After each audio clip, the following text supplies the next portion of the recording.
বাংলাদেশের কঠিন সময়ে ছাত্র জনতাকে আরও ঐক্যবদ্ধ থাকার আহ্বান। রাজনৈতিক দলের সঙ্গে বিকেলে বৈঠকে বসছেন ডক্টর ইউনূস। হাসিনার পতনে ক্ষুব্ধ হয়ে বাংলাদেশের বিরুদ্ধে অপপ্রচারে লিপ্ত ভারতীয় মিডিয়া, মন্তব্য রিজভির আগ্রাসন রুখে দেওয়ার আহ্বান। ভারতের পররাষ্ট্রনীতির ব্যর্থতার জেরে দূতাবাসে হামলা, বলছেন বিশ্লেষকরা। আন্তর্জাতিক মহলে অভিযোগ দেওয়ার পরামর্শ। ভারতের পররাষ্ট্রনীতি পুরো পাগল হয়ে গেছে এবং তারা কি করবে না করবে কিছুই বুঝে উঠতে পারছে না। মানবতা বিরোধী অপরাধের ট্রাইব্যুনালে আমু কামরুল। চট্টগ্রাম আদালতে পুলিশের ওপর হামলা মামলায় 12 জনকে 6 দিনের রিমান্ড। ভারত পণ্য রপ্তানিতে নিষেধাজ্ঞা দিলে প্রয়োজনীয় পণ্য আমদানিতে বিকল্প বাজার খুঁজে নেবে বাংলাদেশ, সচিবালয়ে অর্থ উপদেষ্টা। নজিরবিহীন রাজনৈতিক সংকটে দক্ষিণ কোরিয়া, সামরিক আইন জারির বিরুদ্ধে উত্তাল রাজপথ, কয়েক ঘন্টার মধ্যে প্রত্যাহারের ঘোষণা। জামাইকার মাটিতে টাইগারদের ঐতিহাসিক জয়, 15 বছর পর ধস ক্যারিবিয়ান দুর্গে। জাকের আলীর ব্যাটিং তাণ্ডবে দিশেহারা ওয়েস্ট ইন্ডিজ।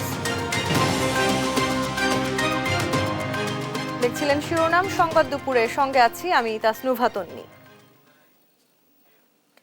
কঠিন সময়ের মধ্য দিয়ে যাচ্ছে বাংলাদেশ, এজন্য যে কোনো সংকটে জাতি হিসেবে আরও ঐক্যবদ্ধ থাকার আহ্বান জানিয়েছেন প্রধান উপদেষ্টা ডক্টর মোহাম্মদ ইউনূস। বুধবার defence services command and staff college কমপ্লেক্সে ন্যাশনাল ডিফেন্স কোর্স 2024 এবং আর্মড ফোর্সেস ওয়্যার কোর্সের সমাপনী অনুষ্ঠানে সার্টিফিকেট প্রদান শেষে এই কথা বলেন তিনি। শিউলি রায়ের রিপোর্ট। এই বছর ন্যাশনাল ডিফেন্স কোর্সে বন্ধুপ্রীতিম 18 দেশের 33 জন 95 জন অংশ নেয় এবং আর্মড ফোর্স ওয়্যার কোর্সে অংশ নেয় সেনা, নৌ ও বিমান বাহিনীর 55 জন সদস্য।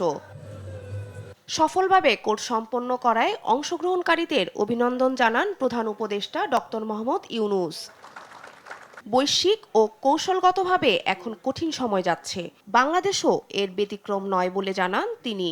পরিস্থিতি মোকাবেলায় অতীতের যে কোনো সময়ের তুলনায় দেশবাসীকে ঐক্যবদ্ধ থাকার আহ্বান জানান প্রধান উপদেষ্টা। Globally, we are at a strategically critical times, and Bangladesh is no exception to that. Ramifications of our actions will have far-reaching consequences in near and far future. We must continue to remain steadfast in our resolve. It's only the people of a nation that can decide on the destiny of their nation. To thrive, we need to be together more than ever before. Global challenges do not belong to anyone alone, any one nation alone. দেশের যে কোনো বিপর্যয় থেকে শুরু করে জাতিসংঘ শান্তিরক্ষা মিশনে সশস্ত্র বাহিনীর ভূমিকা প্রশংসাও করেন তিনি। Demonstrate your readiness to respond and your unwavering dedication to the well-being of our citizens. In addition, your contributions to global peace to the United Nations is internationally acclaimed. I want to give you a big applause for your role, international role. শিউলি রায়, দেশ TV, Dhaka. দেশের সাম্প্রতিক বিভিন্ন ইস্যুতে জাতীয় ঐক্য নিয়ে রাজনৈতিক দলগুলোর সঙ্গে বিকেলে বৈঠকে বসছেন অন্তর্বর্তী সরকারের প্রধান উপদেষ্টা ডক্টর মোহাম্মদ ইউনূস। বুধবার বিকেল 4টায় রাজধানীর ফরেন সার্ভিস একাডেমিতে এই বৈঠক হবে। এতে বিএনপি সহ আরও দুটি রাজনৈতিক দলের নেতাদের আমন্ত্রণ জানানো হয়েছে। ভারতের আগরতলা হাইকমিশনে হামলা ও দেশের চলমান বিভিন্ন ইস্যুতে জাতীয় ঐক্যের লক্ষ্যে বিভিন্ন পক্ষের সঙ্গে বৈঠক করছেন ডক্টর মোহাম্মদ ইউনূস। এরই ধারাবাহিকতায় মঙ্গলবার সন্ধ্যায় বৈষম্য বিরোধী ছাত্র আন্দোলন সহ বিভিন্ন ছাত্র সংগঠনের নেতাদের সঙ্গে মতবিনিময় করেন তিনি। আর বৃহস্পতিবার বিভিন্ন ধর্মীয় দল ও সংগঠনের সঙ্গে বৈঠক করবেন প্রধান উপদেষ্টা।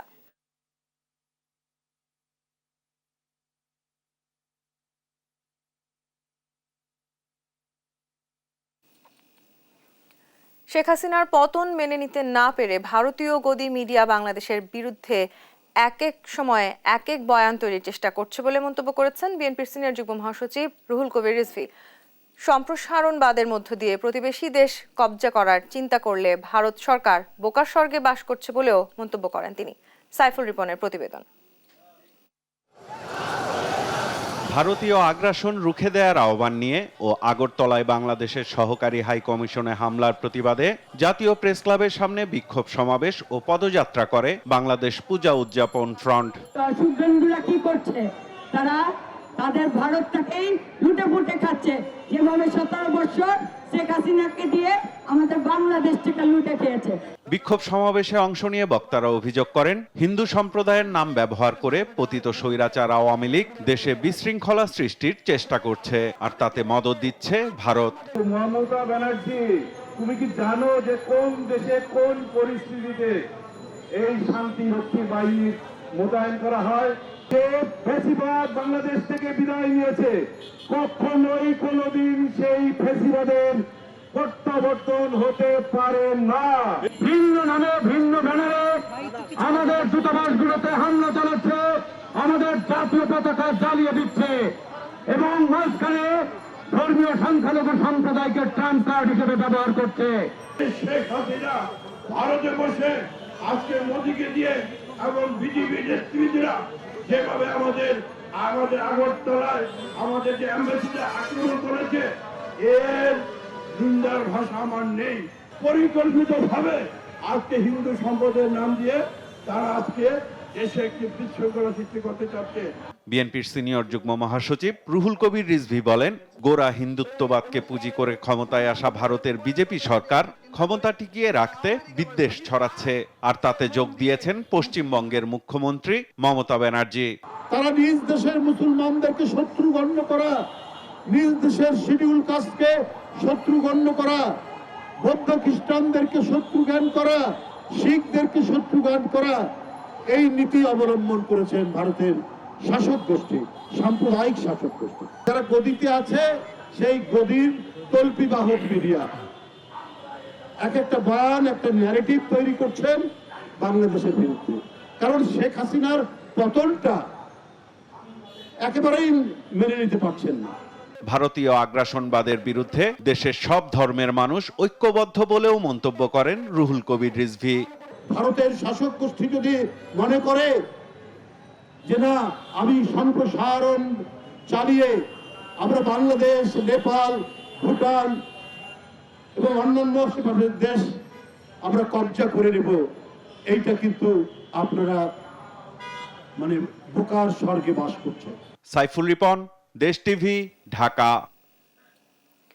জুলাই অভ্যুত্থানের পর ভারতের পররাষ্ট্রনীতি চরমভাবে ব্যর্থতার জেরেই উস্কানিমূলকভাবে বাংলাদেশের দূতাবাসে হামলা হয়েছে বলে মনে করছেন বিশ্লেষকরা।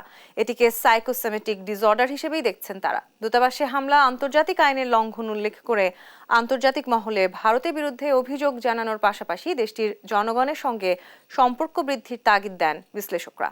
হাসান মাহমুদের রিপোর্ট। সোমবার আগরতলায় বাংলাদেশ সহকারী হাইকমিশনে দলবল নিয়ে হামলা চালায় হিন্দু সংঘর্ষ সমিতি। বিপর্যস্ত হয় বাংলাদেশ মিশনের নিরাপত্তা বেষ্টনী, ফলকসহ বিভিন্ন অবকাঠামো।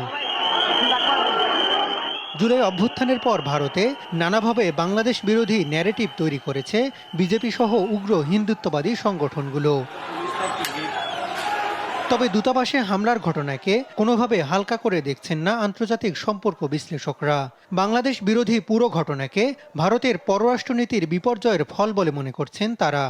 ফ্যাসিস্ট সরকারকে জীবিত রেখেছিল এবং তারই প্রতিদিন হিসেবে ফ্যাসিস্ট সরকার বাংলাদেশের সমস্ত সুযোগ সুবিধাগুলো ভারতকে উন্মুক্ত করে দান করেছে। তরুণদের সরকার গঠনের পর থেকে ভারত সেই সুবিধাগুলো পাচ্ছে না। আমার মনে হয় এটা ভারতের পররাষ্ট্রনীতিতে একটা সাইকোসোমাটিক ডিসঅর্ডার তৈরি করেছে এবং ভারতের পররাষ্ট্রনীতি পুরো পাগল হয়ে গেছে এবং তারা কি করবে না করবে কিছুই বুঝে উঠতে পারছে না। ভিয়েনা কনভেনশন অনুযায়ী বিদেশি দূতাবাসে নিরাপত্তা দেয়া সংশ্লিষ্ট দেশের দায়িত্ব। আগরতলা মিশনে হামলা নিবৃত না করে বাংলাদেশ নিয়ে ভারতের বার্তা হিসেবে দেখছেন বিশেষজ্ঞরা। এ অবস্থায় হামলায় জড়িতদের বিচার প্রক্রিয়ার ওপর নজর রাখছেন তারা। আপনি দেখবেন দুটি মানুষ যখন ঝগড়া করে, গন্ডগোল করে, যে প্রথম ফিজিক্যাল হিট করে তার মানে সে দুর্বল। তো ভারতের পররাষ্ট্রনীতি দুর্বল হয়ে গেছে এবং ভারত জাতিরাষ্ট্র হিসেবে অসুস্থ হয়ে গেছে। জুলাইয়ের বিপ্লব, July revolution has become the icon, landmark, example for other countries of the world. এবং তার মানে হলো বাংলাদেশের মান, পররাষ্ট্রনীতির মর্যাদা এবং আমাদের রাষ্ট্রিক শক্তি জাতীয় শক্তি এখন অনেক উপরে চলে গেছে। ভারত হয়তো মিসক্যালকুলেট করছে। তবে ভারত পররাষ্ট্রনীতিতে প্রতিবেশী দেশগুলোর কাছে ধারাবাহিকভাবে হেরে যাচ্ছে বলে মনে করছেন বিশ্লেষকরা। বাংলাদেশ বিরোধী থেকে রাজনৈতিক হাতিয়ার হিসেবে ব্যবহার করছে ভারতের রাজনৈতিক দলগুলো, যা দুদেশের সম্পর্কে নেতিবাচক প্রভাব ফেলতে পারে বলে মনে করছেন তারা। সার্বভৌমত্ব রক্ষা করার পূর্ণ সামর্থ্য আমাদের আছে, সুতরাং এটাকে আমি হুমকি হিসেবে দেখছি না, কিন্তু এই বিষয়টা সতর্কতার সাথে আমাদের নজর রাখতে হবে যে ভারতে বাংলাদেশ বিরোধিতা রাজনৈতিক হাতিয়ার হিসেবে কোন পর্যায়ে যাচ্ছে। গত জুলাই আগস্টে যে বাংলাদেশে পরিবর্তনটা এসছে, সেই পরিবর্তনটাকে অনুধাবন করতে হবে ভারতের, এবং পরিবর্তনকে অনুধাবন করে একপেশে দৃষ্টিভঙ্গি থেকে বের হয়ে যেতে হবে। তবে সংকট সমাধানে আন্তর্জাতিক পরিমণ্ডলে ভারতের এমন আচরণ তুলে ধরা দরকার বলে মনে করছেন বিশেষজ্ঞরা। পাবলিক ডিপ্লোমেসি এফোর্টটাকে বাড়াতে হবে ভারতে, একই সাথে ট্র্যাক 1 ডিপ্লোমেসি আমরা যেটাকে বলি সরকারি পর্যায়ে ডিপ্লোমেসি, সেটাও জোরদার করতে হবে। হাসান মাহমুদ, দেশ টিভি, ঢাকা। জুলাই অগাস্টে গণহত্যার অভিযোগে আওয়ামী লীগ সরকারের সাবেক মন্ত্রী আমির হোসেন আমু ও কামরুল ইসলামকে ট্রাইব্যুনালের মামলায় গ্রেপ্তার দেখিয়ে কারাগারে পাঠানো হয়েছে। 18 ডিসেম্বর আবারও আসামিদের আদালতে হাজির করার পাশাপাশি তদন্তের অগ্রগতি প্রতিবেদন দাখিলের নির্দেশ দেন আদালত। সাবরিনা মজুমদারের রিপোর্ট, জানাচ্ছেন মোহাম্মদ সাকিব। বুধবার সকাল 10:30টার দিকে আন্তর্জাতিক অপরাধ ট্রাইব্যুনালে হাজির করা হয় আওয়ামী লীগ নেতা ও সাবেক মন্ত্রী আমির হোসেন আমু, অ্যাডভোকেট কামরুল ইসলামকে। প্রসিকিউশন বলছে 19 জুলাই গণভবনের 14 দলের বৈঠকে কারফিউ জারি ও দেখামাত্র গুলির সিদ্ধান্ত হয়। এরপরই বেপরোয়া হয়ে ওঠে পুলিশ সহ আইন শৃঙ্খলা রক্ষাকারী বাহিনী ও আওয়ামী লীগের ক্যাডাররা। জনাব আমির হোসেন আমু 19 জুলাই 2024 তারিখ সারা দেশব্যাপী যখন মানবতা বিরোধী অপরাধ চলমান আছে, গণহত্যা চলমান আছে, তখন 14 দলের একটি বৈঠক সংগঠিত হয়। গণভবনে এই বৈঠকে তিনি একজন নেতৃত্বস্থানীয় ব্যক্তি ছিলেন এবং সেই বৈঠকে কারফিউ জারির সিদ্ধান্ত হয় এবং কারফিউয়ে দেখামাত্র গুলির সিদ্ধান্ত হয় এবং পরবর্তী আপনারা 20 তারিখ থেকে দেখেছেন দেশে কিভাবে নিরীহ নিরস্ত্র সাধারণ ছাত্র জনতার উপরে নির্বিচারে গুলি করে তাদেরকে হত্যা করা হয়েছে। কামরুল ইসলামের বিরুদ্ধে অভিযোগ ঢাকার সাভার এলাকায় নিরীহ ছাত্র জনতার উপর গণহত্যার নির্দেশ দেয়ার। দুইজনকেই গ্রেপ্তার দেখিয়ে 18 ডিসেম্বর হাজির করার নির্দেশ দিয়েছেন ট্রাইব্যুনাল। জনাব অ্যাডভোকেট কামরুল ইসলাম এমপি ছিলেন ঢাকা নিউ মার্কেট এলাকায়। আপনারা জানেন তার এলাকাতে কি নৃশংসভাবে হত্যা হয়েছে।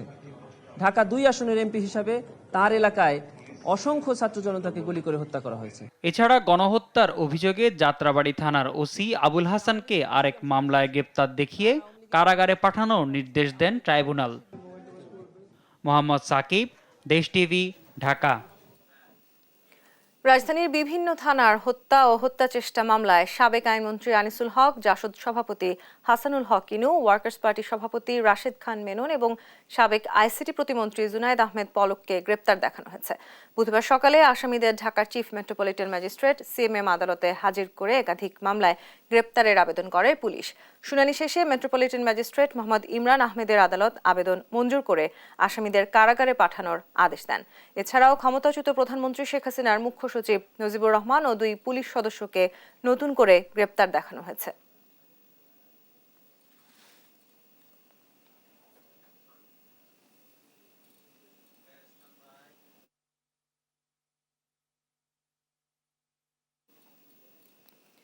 চট্টগ্রাম আদালত এলাকায় ভাঙচুর ও হামলা মামলায় 12 আসামিকে 6 দিনের রিমান্ডে দিয়েছেন আদালত।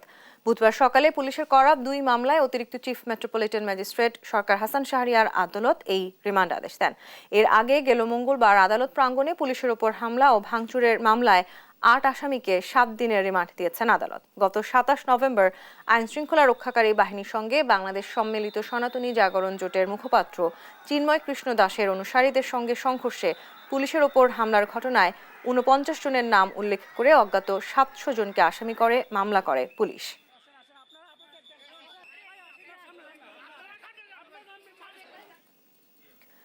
ভারত পণ্য রপ্তানিতে নিষেধাজ্ঞা দিলে দেশটির ব্যবসায়ীরাই প্রতিবাদ করবে উল্লেখ করে অর্থ উপদেষ্টা সাফ জানিয়ে দিয়েছেন, এমন কিছু হলে পণ্য আমদানিতে বিকল্প বাজার খুঁজে নেবে বাংলাদেশ। বুধবার সচিবালয়ে ক্রয় সংক্রান্ত উপদেষ্টা পরিষদের বৈঠক শেষে এসব কথা বলেন তিনি।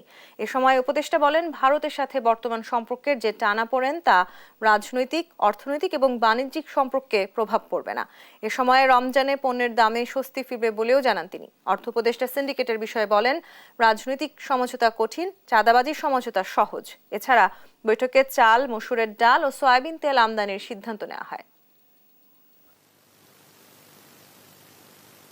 চাল আমদানি করার ব্যাপারে আমরা সিদ্ধান্ত নিয়েছি, মসুর ডাল, তারপরে আপনার এই দুটোরও খাদ্যদ্রব্য। এর আগে তো আমরা আরেক দিয়েছি। আর ভবিষ্যতের জন্য আমরা অলরেডি কথা বলেছি যে সয়াবিন অয়েলের প্রাইস বেড়ে গেছে, সেটা কীভাবে করা যায়। চাঁদাবাজি সিন্ডিকেট আছে, ট্রান্সপোর্টের সিন্ডিকেট আছে, বাজেট ঢুকতে হলে রাজনৈতিক বিষয়। আমি সবসময় বলি রাজনৈতিক সমঝোতা কঠিন, কিন্তু চাঁদাবাজির সমঝোতা খুব সহজ। নতুন পাঠ্য বইয়ে আসছে বড় পরিবর্তন। এতে সবচেয়ে গুরুত্ব পাচ্ছে গণঅভ্যুত্থানে শহীদদের বীরত্বগাথা। স্বাধীনতার ঘোষক হিসেবে বইয়ের পাতায় মর্যাদা পাবে জিয়াউর রহমানের নাম, আর বাদ যাচ্ছে বইয়ের শেষ কাভারে শেখ হাসিনার ছবি। থাকছে না শেখ মুজিবুর রহমানকে নিয়ে অতিরঞ্জিত ইতিহাসও। জেডাই মামুনের ক্যামেরায় আরও জানাচ্ছেন এনআই নাহিদ। আজ থাকছে প্রথম পর্ব। নতুন বছরে নতুন বই, আনন্দে মন হইচই। বছরের প্রথম দিনেই নতুন বইয়ের ঘ্রাণে মাতুয়ারা হন শিক্ষার্থীরা। সারা দেশে স্কুলে স্কুলে হয় উৎসবের আমেজ। নতুন শিক্ষাবর্ষে পাঠ্য বইতে আসছে পরিবর্তন। বছরের শুরুতেই শিক্ষার্থীদের হাতে বই তুলে দিতে ব্যস্ত প্রেসগুলো। ছাপা হচ্ছে প্রাথমিক শ্রেণীর বই। দেশের ইতিহাস ঐতিহ্যকে ধারণ করে বিশ্বের সঙ্গে তাল মিলিয়ে সত্য তথ্য সমৃদ্ধ পাঠ্য বই হোক নতুন প্রজন্মের। পাশাপাশি নৈতিকতা ও মূল্যবোধের চর্চা ও পাঠে গুরুত্ব প্রদানের প্রত্যাশা শিক্ষকদের। ক্লাসে কি হতো? নাচ হতো, গান হতো, রান্না বান্না হতো। এই কি শিক্ষা আমরা শিখেছি? আমাদের ছাত্রছাত্রীদেরকে নৈতিক মূল্যবোধে উজ্জীবিত করতে হবে। আগের কারিকুলামই থাকছে প্রথম থেকে তৃতীয় শ্রেণী পর্যন্ত বই। তবে চতুর্থ ও পঞ্চম শ্রেণীর বইতে সমাজবিজ্ঞান ও বাংলা বইয়ের রচনায় আনা হয়েছে পরিবর্তন। কারিকুলাম অনুযায়ী ঠিক আছে, যেহেতু প্রাইমারি কারিকুলাম নিয়ে তেমন কোনো আমাদের ডিবেট ছিল না। শুধু 4 এবং 5 গ্রেড এই দুটা বইয়ের ক্ষেত্রে সমস্যা ছিল, সেটা পূর্বের কারিকুলামের প্রভাব এখানে ছিল। সে দুটো বই আমরা গ্রহণ না করে পূর্বের কারিকুলামের বইটাকে রিভিশন করে 4-5-3 সাথে অ্যালাইন করে 4-5 বই ছেড়েছি, এবং যে বইয়ে 24-এর গণঅভ্যুত্থানের কিছু অংশ এসেছে, বিশেষ করে ইতিহাস ও সামাজিক বিজ্ঞানে। পাঠ্য বইয়ে নতুন যুক্ত হচ্ছে বাংলা বইয়ে থাকবে জুলাই গণঅভ্যুত্থান নিয়ে লেখা, জুলাই গণঅভ্যুত্থানে শহীদদের কথা। বইয়ের পেছনের কাভারে থাকবে গ্রাফিতি। স্বাধীনতার ঘোষক হিসেবে জিয়াউর রহমানের নাম, মাওলানা ভাসানী সহ জাতীয় 4 নেতার অবদান। পাঠ্য বই থেকে বাদ যাচ্ছে শেখ মুজিব পরিবারের সদস্যদের নিয়ে লেখা। বইয়ের শেষ কাভারে শেখ হাসিনার ছবি ও বাণী। শেখ মুজিবকে নিয়ে অতিরঞ্জিত ইতিহাস ও তথ্যগত ভুল। আওয়ামী লীগ সরকারের নানা উন্নয়ন কর্মকাণ্ডের অতিরঞ্জিত ইতিহাস। পাঠ্যপুস্তকের নানা পরিবর্তনের কথা নিশ্চিত করে এনসিটিবির চেয়ারম্যান অধ্যাপক রিয়াজুল হাসান জানান, 20 ডিসেম্বরের মধ্যে স্কুলগুলোতে প্রাথমিকের বই পৌঁছে যাবে। প্রথম শ্রেণীর থেকে তৃতীয় শ্রেণীর যে বইগুলো, প্রায় 70টি লট, প্রায় 3 কোটির উপরে, সেই বইগুলো এখন প্রস্তুত ট্রাকে ওঠানোর জন্য। সেটা 2-3 দিনের মধ্যেই এটা চলে যাবে। অন্তর্বর্তী সরকার শিক্ষা কমিশন গঠন করে স্থায়ী শিক্ষা কারিকুলাম বাস্তবায়ন করবে, এ আশা শিক্ষক এবং অভিভাবকদের। এনআই নাহিদ, দেশ টিভি, ঢাকা। ভারতের আগরতলায় বাংলাদেশের সহকারী হাইকমিশনে হামলা ও ফেনীর বিলোনিয়া স্থলবন্দর এলাকায় এসে বাংলাদেশ বিরোধী স্লোগানের প্রতিবাদে বিক্ষোভ মিছিল করেছে ছাত্র জনতা। বুধবার সকালে ফেনীর বিলোনিয়া স্থলবন্দরের সামনে জড়ো হয়ে সমাবেশ করে ফেনী জেলা ছাত্র জনতা। বিজিবি ও পুলিশের কঠোর নিরাপত্তার মধ্য দিয়ে বিভিন্ন স্লোগান দিয়ে এই কর্মসূচি পালন করে তারা। কর্মসূচিতে শিক্ষার্থীদের পাশাপাশি বৈষম্য বিরোধী আন্দোলনে আহতরাও অংশ নেয়। সমাবেশে বক্তারা বলেন, ভারত বাংলাদেশ বিরোধী ষড়যন্ত্রে মেতেছে, বাংলাদেশের ছাত্র জনতা এর দাঁত ভাঙা জবাব দিতে প্রস্তুত।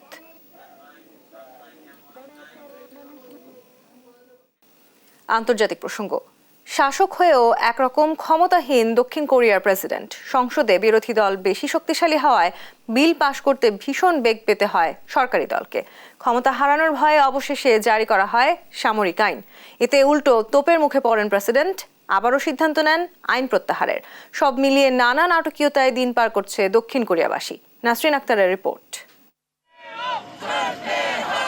নাটকীয়ভাবে শুরু, নাটকীয়ভাবেই শেষ। মাত্র কয়েক ঘন্টার ব্যবধানে সামরিক আইন জারির ঘোষণা থেকে সরে আসলো দক্ষিণ কোরিয়া। স্থানীয় সময় মঙ্গলবার প্রেসিডেন্ট ইউনের সামরিক আইন জারির সিদ্ধান্তকে বুড়ো আঙুল দেখিয়ে দিলেন শক্তিশালী বিরোধী দল। এরপরই তা প্রত্যাহারের ঘোষণা এলো। এতে বড় ভূমিকা রাখে দেশটির সাধারণ জনতাও। কি এমন পরিস্থিতিতে পড়েছে দক্ষিণ কোরিয়ার প্রেসিডেন্ট, যার ফলে হঠাৎ করেই দিয়েছিলেন সামরিক আইন জারির সিদ্ধান্ত? দক্ষিণ কোরিয়ার সবশেষ সাধারণ নির্বাচনের পর থেকে ইউনকে পেতে হয়েছে খোড়া হাঁসের তকমা। ওই নির্বাচনে বিরোধী দল ডেমোক্রেটিক পার্টি ভালো পরিমাণ ভোট পায়। এজন্য সরকার পক্ষ তাদের পছন্দ মতো বিল পাশ করতে পারছে না। সব মিলিয়ে শাসক হয়েও প্রেসিডেন্ট ইউন হারিয়েছেন প্রকৃত ক্ষমতা। এছাড়া প্রেসিডেন্ট ইউন সুক ইয়োল জড়িত বিভিন্ন কেলেঙ্কারিতে। তার স্ত্রীর বিরুদ্ধে আছে ঘুষ নেওয়া সহ শেয়ার বাজার কারচুপির অভিযোগ। গত মাসেই দক্ষিণ কোরিয়ার এ প্রেসিডেন্ট টেলিভিশনের সামনে এসে জাতির কাছে ক্ষমা চান। স্ত্রীর বিরুদ্ধে পাওয়া অভিযোগের বিষয়ে তদন্তের প্রতিশ্রুতি দেন। কিন্তু বিরোধী দলের দাবি ঘটনাটিকে প্রভাবিত করছে প্রেসিডেন্ট, ফলে সুষ্ঠু তদন্ত হয়নি। এ সপ্তাহে সরকারি বাজেট প্রস্তাব প্রত্যাখ্যান করে বিরোধীদের আনা একটি প্রস্তাব সংসদে সংখ্যাগরিষ্ঠতা পায়। বিরোধীরা মন্ত্রিসভার সদস্য ও শীর্ষস্থানীয় কয়েকজন প্রসিকিউটরকে অভিশংসনের প্রস্তাবও তোলেন। এমনই যখন পরিস্থিতি, তখন নিজের হাতে ক্ষমতা কুক্ষিগত করতে ও বিরোধীদের নিষ্ক্রিয় করতে সামরিক আইন জারির সিদ্ধান্ত নেন এ প্রেসিডেন্ট। তবে শেষ পর্যন্ত বাস্তবায়ন হয়নি এ সিদ্ধান্ত। রাতেই তীব্র বিরোধের মুখে এ সিদ্ধান্ত থেকে পিছু হটেন দক্ষিণ কোরিয়ার প্রেসিডেন্ট ইউন সুক ইয়োল। 2022 সাল থেকে দক্ষিণ কোরিয়ার প্রেসিডেন্ট পদে রয়েছেন পিপল পাওয়ার পার্টির নেতা ইউন সুক ইয়োল। গত নির্বাচনে মাত্র 0.7% পয়েন্টের ব্যবধানে বিরোধী প্রার্থী লি জা মিয়ংকে পরাজিত করে প্রেসিডেন্ট নির্বাচিত হন তিনি। নাসরিন আক্তার, নিউজ ডেস্ক, দেশ টিভি।